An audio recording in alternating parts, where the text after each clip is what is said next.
Alaska's insane, dude. Fully insane place. How preposterous the existence of Alaska is, I think, is semi-underappreciated. 99% uninhabited. I mean, it's like the second or third least populated state in the country, and it is by far the biggest state in the country. In fact, if you were to put Alaska inside of the lower 48 states, it would take up 1/5 of it. It is just wilderness. And man, it is cool. And it's actually really, really elite to be here in the winter. There's no direct flights here in the winter. All right, I gotta take 2 whack flights? Sure, let's do it. It's gonna be freezing? Okay, let's do it. It's more likely to be clear in the winter here, so the chances that you're gonna see nice stuff increases. You're more likely to see moose in the winter because they hang out near the road, sick. Northern lights you can see in the winter. If you're willing to put up with a little bit of discomfort, like you can potentially get some big rewards up here. I don't even think there's a million people who live here. So who lives here? Why do they live here? How do they live here? I'm just so curious about it. So it's cool to be here, and I'm psyched to see the stuff that we're gonna see and the things we're gonna learn and the people we're gonna meet. And I've been to Alaska in the summer, and to be honest, I've never even thought about coming in the winter. Why would you wanna come in the winter? It's freezing cold. But the more I thought about it, I'm like, this is actually an interesting idea. Like, how do we not only go to Alaska in the winter, but also which national park can we visit in the winter from Anchorage, since we're here for a comedy show, that I have not already been to, and how do we do it? Not an easy thing to figure out, to be honest. A fun, interesting challenge, and we have landed on, a few hundred miles away from here, Wrangell St. Elias National Park. It's hard to drive into during the summer to begin with. The road is a kind of a dirt road, and depending on if there's been rain or whatever, there can be crazy potholes, and like rental companies won't even let you drive their cars to it. So that's during the summer. During the winter, they don't even really take care of the road, so it's pretty much impossible to drive there. So how do you get there? Flying in. And once we get into the park, what are we gonna do? It's freezing. I don't wanna go dog sledding. I don't wanna go camping. I don't wanna be in the middle of the cold. Like, what can we do? And I searched far and wide, and I think I've landed on the perfect option: delivering mail into remote parts of the park where people still live in the winter. Sick.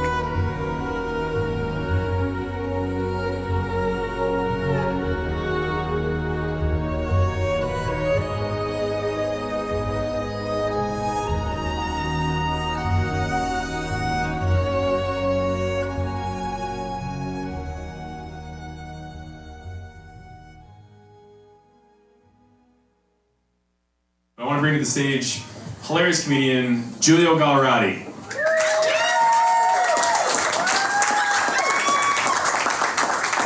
Guys, keep one more time for Bradley. Keep it going for him and for Brian. He is the man. I'm glad to be up here, man. This is great. Good to be here. Good to see you guys. Looking good. We're doing it, baby. Last time I was here, it was in the summer, and I was like, I gotta come to Alaska in the winter, dude.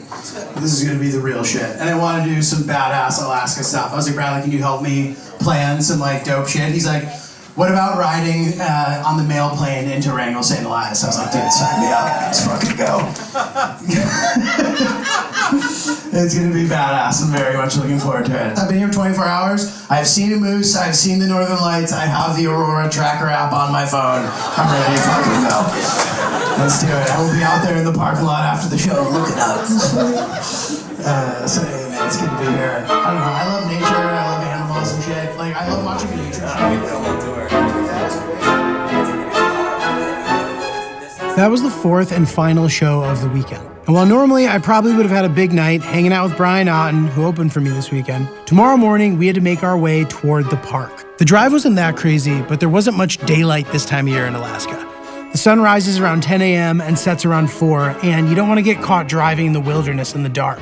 So to break up the trip, we were going to drive from Anchorage to Lake Louise Lodge, where we would stay the night, and then the next day drive to the Gulkana Airport to meet up with the mail plane. We would be dropping mail off in McCarthy, which is fairly poppin' in the summer, but only has about 40 or so residents in the winter, followed by Dan Creek, where there are only 3 people living there in the winter. And one of them is apparently out of town, leaving 2.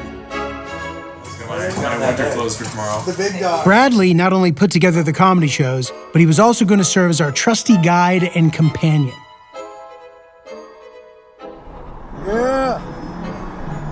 But before we hit the road, had to grab some coffee at a classic Alaska situation. You guys want anything? I'm good. You guys do 12-ounce iced white mocha, please?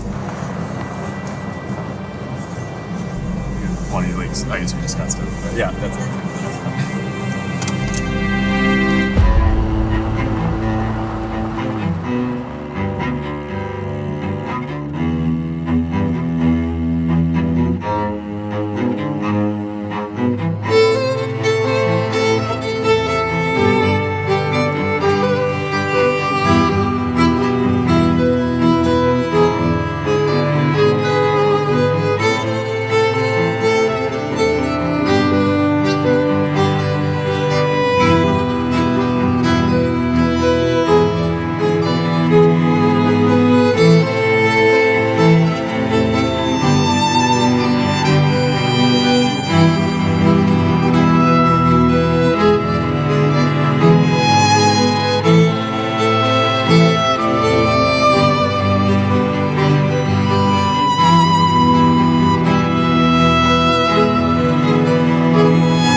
Until 7 tonight.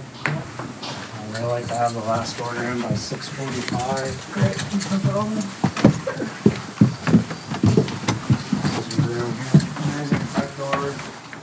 Go down the stairs and it'll take you out to the side door by the bar, and you can go in and out that way. So this is all literally the lake right here? Yep. That's wild. That's wild. Dude, this is awesome, man. Thank you. I appreciate it.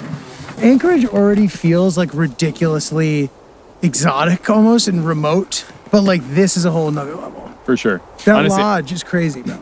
that lodge is the most Alaska thing I think I've ever seen. It's like, yeah, we'll take you to the room and I'm like climbing stairs and they have like the big key with like, I'm like, all right, this is already really Alaskan. Mm-hmm. It's like a little bar. Of course, there's a bar. Yeah. A remote. Open till 8. We gotta have a couple. Yeah. But no, it's cool. This is like honestly the most Alaska thing I could probably get. Especially in January. There's not really much going on in January, so it's like perfect to be able to just go out here and like experience Alaska. It's so cool. And the sun never really got that much higher than that in the sky, Yeah. which is crazy. Insane. It was like on it, like always kind of like it might like sunset might be happening soon, but it's like it's like noon. Right. And it's like that low, shadowy sun the whole time. All day.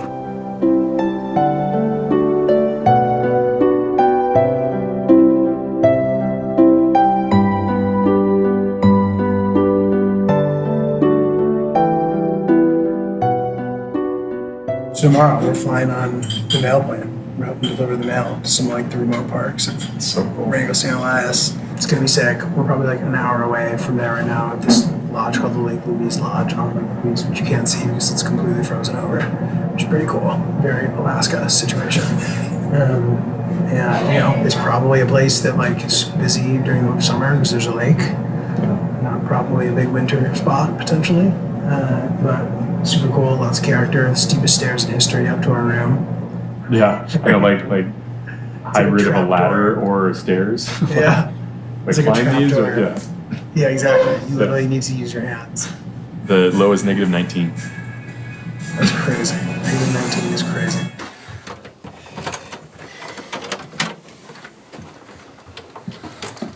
This is definitely the most Alaska thing I've ever done. Been in Denali, I've been to like the Kenai Fjords, Seward, Anchorage, like been around, and like even though you can get pretty in the midst of nature doing those things, this is like we're in an area I don't know about, in a place I don't know about. There's nothing around. Like we don't have an option to have dinner at another place. I'm just looking out on this frozen lake and there's people, there's like snow machines as they call them. We're all bunking up, sharing a room.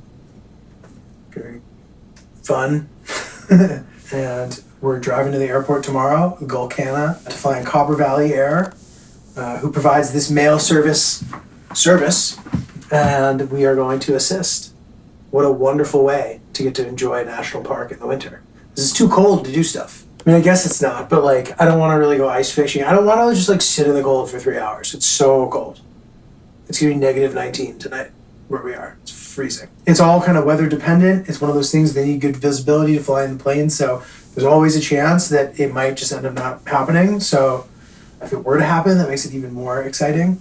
This is what I picture to be like an Alaska-y room. Look at some of these various bear artworks and paintings. We're about to drive to the airport. Freezing, dark. Let's do it.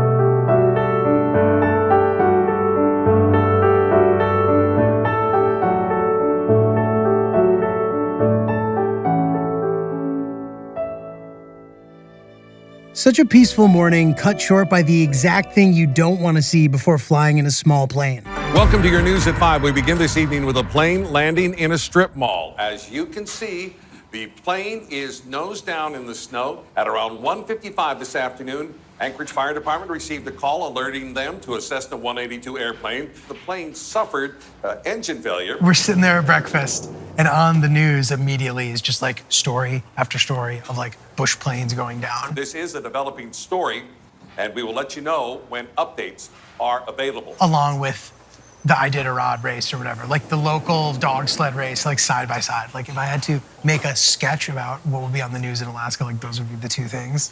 This is the longest and toughest race in the interior, and as usual, the Fairbanks community came out in droves.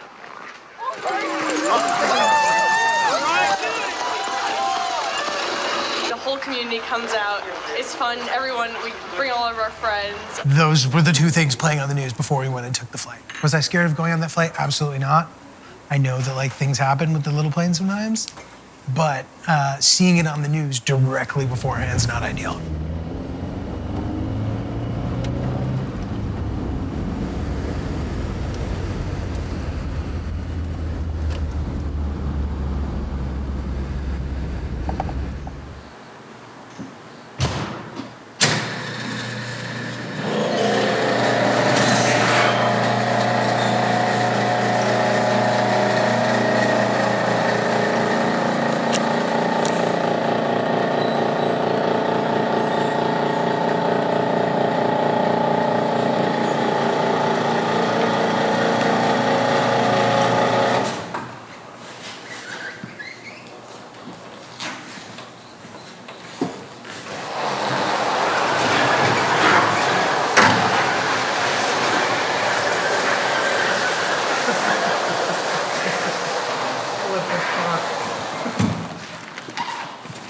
That's a beaut. Yeah. No,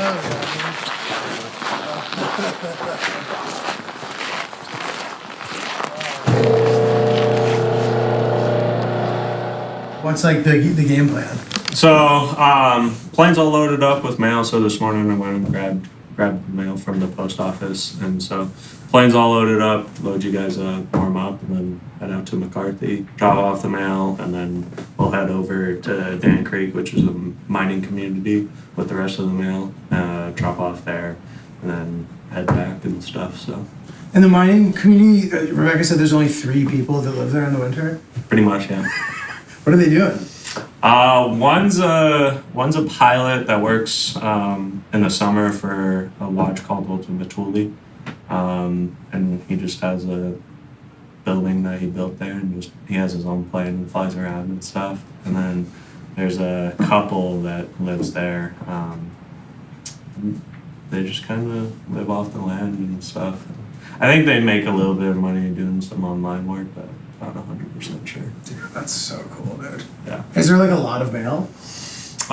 For McCarthy, yeah. Dan Creek, there's a couple boxes. Cool. So they don't get a ton. It's a beautiful day, so you'll see a lot of awesome stuff, and it's pretty cool getting out to McCarthy and seeing the kind of remote Alaska Right. mail operation that they get Amazon.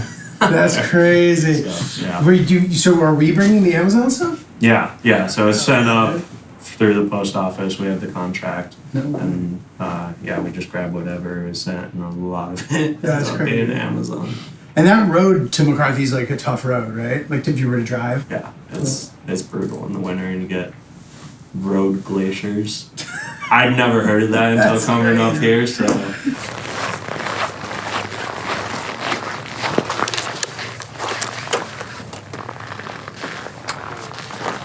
This handle? Just right. Right there. Okay. Yeah.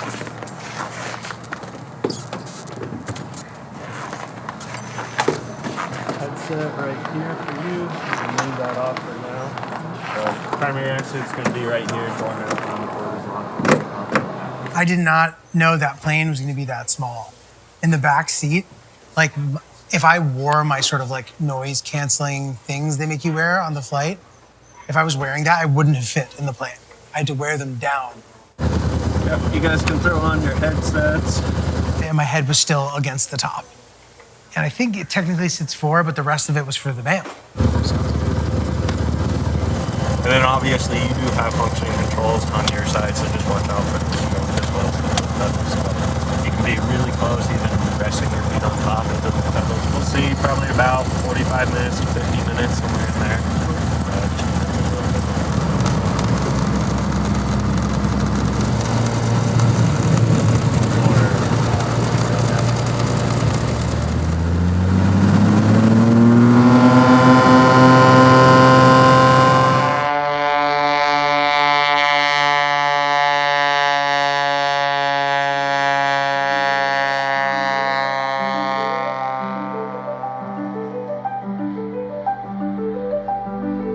Wrangell St. Elias National Park and Preserve is the biggest national park in America, spanning over 13.2 million acres.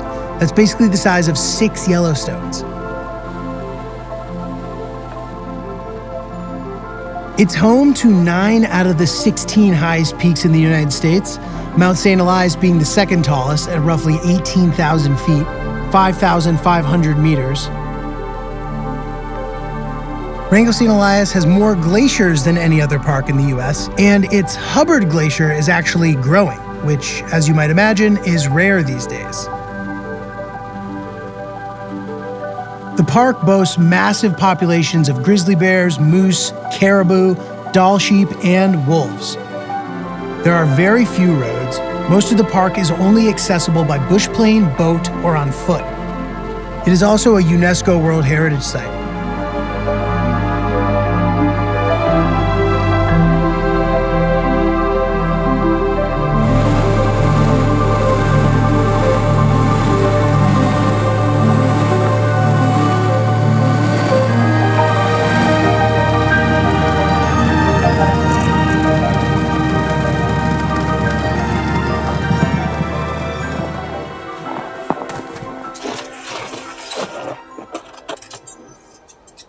Where are you traveling from? We're from New York. You're from New York? Yeah. Are you gonna stay here, or are you just We're just coming pictures? helping out with the mail. We're heading Yeah. back after. Very good. How you guys doing? Yeah, I'm staying here for the winter. So it's a challenge. When you fly out of here, look right down on the left-hand side, and you'll see where I'm building the cabin. Oh, hell yeah. How far along are you? I've been here since May. Uh-huh. It's, the 2-story building with no siding on it. It's got white tieback on the side. What? Sure. You'll recognize it by that. I didn't hear him. So is this technically the post office? It is. Yep. we could get food flown in from the local IGA. Oh, really?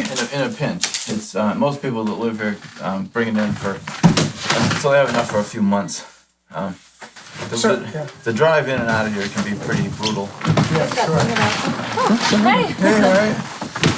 Hey guys, how you doing? How you doing? Hey, Lauren. Hi. I'm Giulio. Nice to meet you. Giulio? Yeah. Hannah. My friend Giulio lives in Williamsburg. Really? Yeah. Are you Italian? I am. He's Italian too? So Hannah lives out here in the winter. There's 50 people approximately who live in the town. What do you guys do in the winter? I've knit a lot of hats. I learned how to make pancakes from scratch. I have unsuccessfully made gluten-free bread. Really bad, always doughy. Gotten a lot of skiing in cross country. Have you always lived here? No, this is my first winter ever out here. I'm from Minnesota. So like winters it's a cool concept for me, you know? Got it. But this is definitely next level, you know, like getting our water from the creek and chopping. Like the other day we ran out of wood, so we had to go cut down trees and put them on a sled and then drag them back to the car. And then it's like survival. Yeah, totally. But that's what kind of feels cool. It's like you can't just passively live out here, you know, like you're every day actively doing something to live. I just wanted something different. I never felt like the city was quite right for me. I didn't know that this existed, I guess. And I came out a couple summers ago for a seasonal job. And it was just like, man, this is fucking incredible that this exists. And I think because of the way you have to live out here, it is conducive to a really tight community, right? Where everyone helps each other, everyone cares about each other. We can have different religious beliefs, political views, and people are a lot more willing to put it aside and see who you are as a person and care about you as a person, where I think, especially now, man, it's like so hard in the city to find that, right? Because everything is so polarized. And I get it, man. Like things are fucked up out there. You know what I'm saying? Like it's not cool, but like it's cool out here that people are just people still. And like regardless of, you know, your religion, you know, we can still be friends and hang out. That's badass. It's nice. So you hang out with Clifford and like party and stuff? Do you guys Not necessarily Cliff, no. But like, yeah, I mean, like Lori and I made cookies together, you know? We've had some tea. It's like, you know, and like I'm not a religious person at all. She's a very devout Christian, and we're like, yeah, freaking gingerbread, man.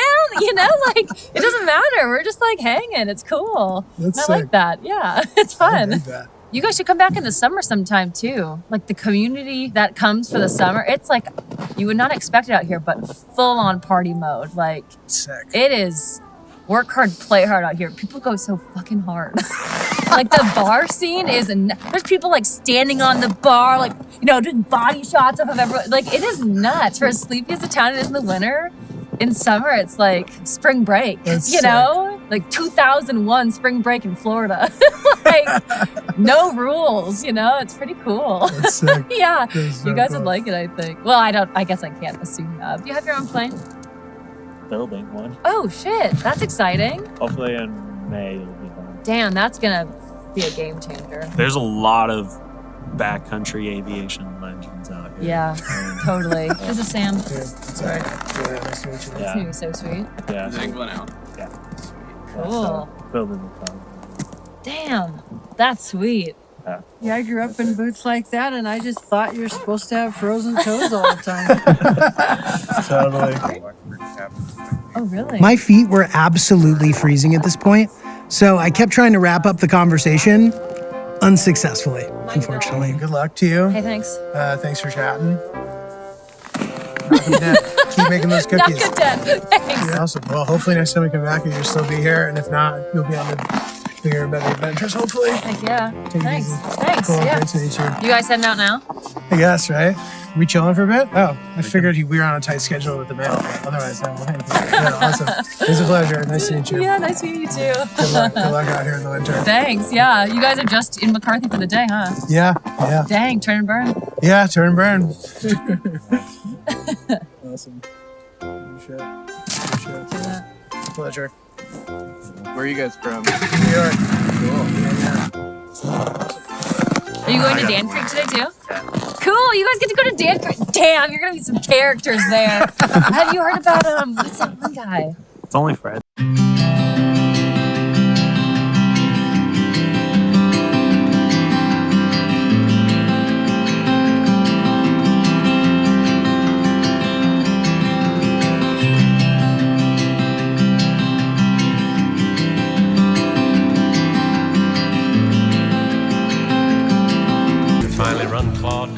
pleasure. What's that? You guys work for who? Oh, nobody. Just tagging along. Okay, well, that's good. You guys hit it really good. You know, you could have wait till it cools off even more. No, we don't want to do that. I know, I don't want to do it either, but what choice do you have? I know. Those are the boots. I need to get some of those. Yeah, well, they're good. They're good. You like them so far? Yeah. I mean, look at the stuff on the. I mean, they've got some really grabby stuff on the bottom, you know. Pretty good grip. Oh yeah. Even, you know, bare ice, you can still fall on your ass. But, Is it just you out here? well, I got my wife, and then there's another fellow down here, Lonnie. Nice. The third guy in the town is out of town. 2 people in the town. You know, it's kind of slow in the winter, but summertime there's a lot more people here. I can't help but wonder what this dude's life is like. He hasn't left that area in 20 years, supposedly. He hasn't been to the doctor in over 30 years. Legend. I'm sitting here worried about myself. This guy doesn't go to the doctor. He's completely fine. I guess his wife goes in once a year, but it was great to meet him, chop it up with him. You like the peace and quiet? Yeah. It's nice. Very cool. Great. When you meet a guy who's that special, it almost feels yucky sitting there trying to grill him. I almost didn't want to talk to him out of respect, which is maybe a bad impulse to have, but I was like, this guy rules. I don't want to poison Fred with whatever it is I'm doing, with the internet and with the views. Fred doesn't know about views. Fred is living his life. Nice to meet you. Thanks for chatting with us. Huh? I said thanks for nice to meet you. Thanks for chatting with us. Yeah. Lonnie's going out flying, I guess. Is he? Is he warm enough? And he texted me asking if I was coming in. Yeah. I'm going to talk with him. Yeah, because you're a little late, so he's kind of wondering. It's our fault. That's all right. It's a good day to be out there. It's kind of warming up a little. A little warmer than yesterday. Well, we'll see you Thursday. You guys take care, okay? Thank you. Take care. It's a pleasure. Yeah. Be well. Stay warm out here. Yep. Take care.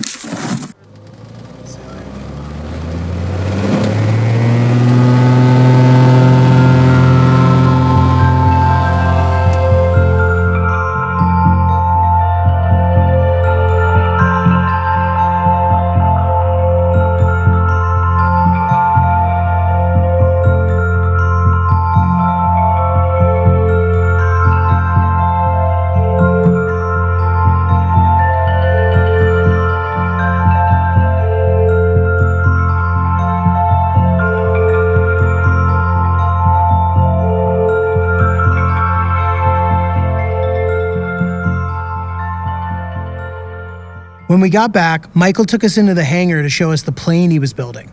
Yeah, so this is my plane. In theory, when you build a plane and you fly it the first time, is that like a stressful moment?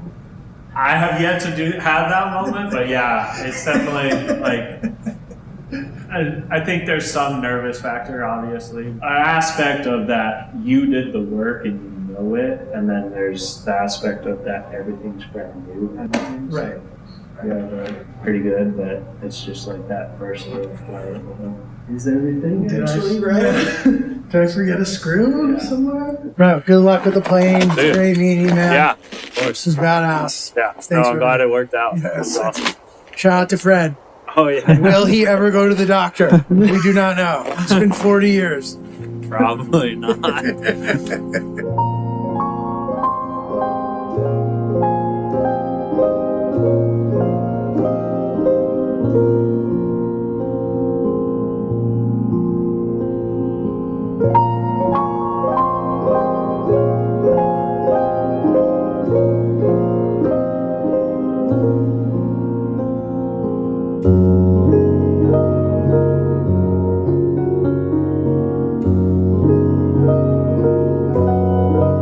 Can we talk about how zesty those moose run?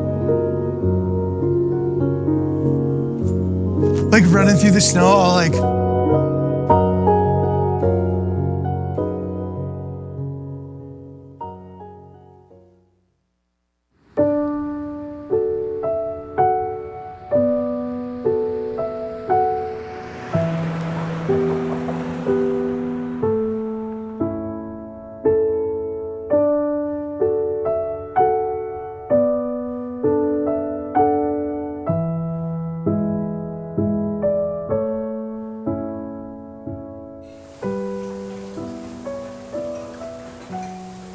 back in the city, which feels kind of like an odd city, to be honest. But when you've been in the middle of nowhere, you feel like it's normal again. You know what I mean? So, all pretty cool stuff. At first glance, Anchorage sort of feels like it's going to be a normal American city. But when you look closely, you can always find charming little oddities. For example, behind this door that looks like it would just be a door for the bathroom, the owner of the cafe's car is parked. We went to the mall and it was the same kind of deal. Basically completely normal. Basically. I love the smell of pretzels and perfume. Victoria's Secret you gotta have. But then you get to the food court, which is basically a time capsule. Oh wow, the food places are like not chains. Oh yeah. They used to have a couple. Dude, look at that. This is cool. Look at the view out the window of the food court.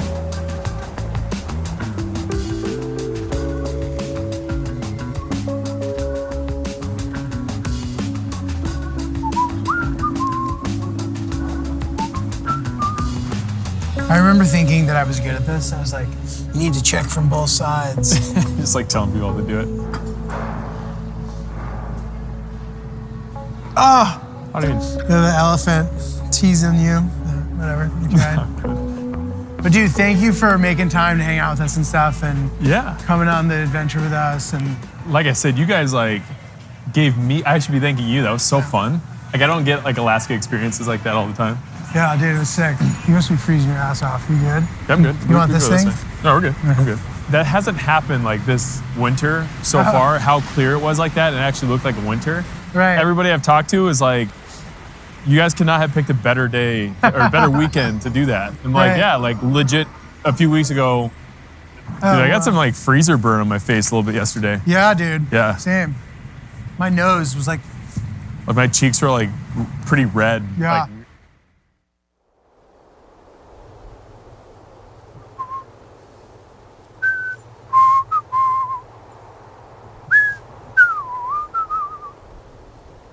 my feet are like totally good here.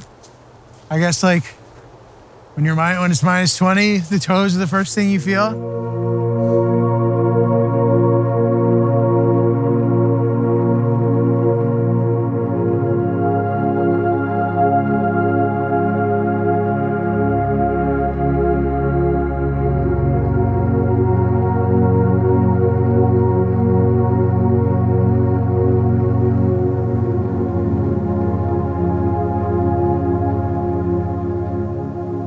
I'm on the beach in Anchorage. Insanity. It's unbelievable.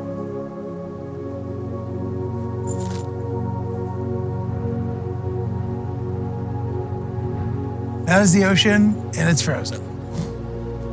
But it's still moving around a bit. I wonder how that works. Wild. This is the Pacific Ocean, frozen. Alaska, nuts. We are way north of everything. You know what I mean? Like the last big city in Canada, and then Alaska, above it. We're the southern part of Alaska, and we're above everything, which is so crazy to me. Just careful. Gallarotti goes down.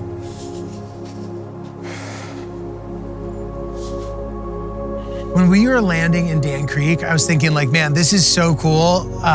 Not only because it's like a very unique thing to get to do, but also because of it was not easy to pull off. You know what I mean? A lot of logistical work went into it. I had to be uncomfortable in order to make that happen. Like sleeping in the room with all the boys and flying on the small plane, whatever things that had to happen that maybe not everybody would be willing to do. Like by doing that, it was so unbelievably rewarding. So I think the lesson that I have learned is like, if you're willing to put up with a tad bit of discomfort, the rewards can be unbelievable. So I guess in this situation, you're sacrificing comfort in order to get an unbelievable, unique experience. To me, very worth it and a cool thing that I want to try to tap into more as I get older, where I am now flying a lot and I have status and I don't want to give up the comfort, but comfort is overrated, dude. So what? You're comfortable. It's a couple hours of your life. Like learn how to be uncomfortable and who knows what you can unlock for yourself. And I hope that I inspire everybody watching this video to like do more stuff like that because dude, it was sick. And it really wasn't sketch at all. Like people are like, how'd you do it? Like, dude, it's fine. So that thing you think is too hard to do it. You know? And this isn't supposed to be that kind of video. Get up and get in there.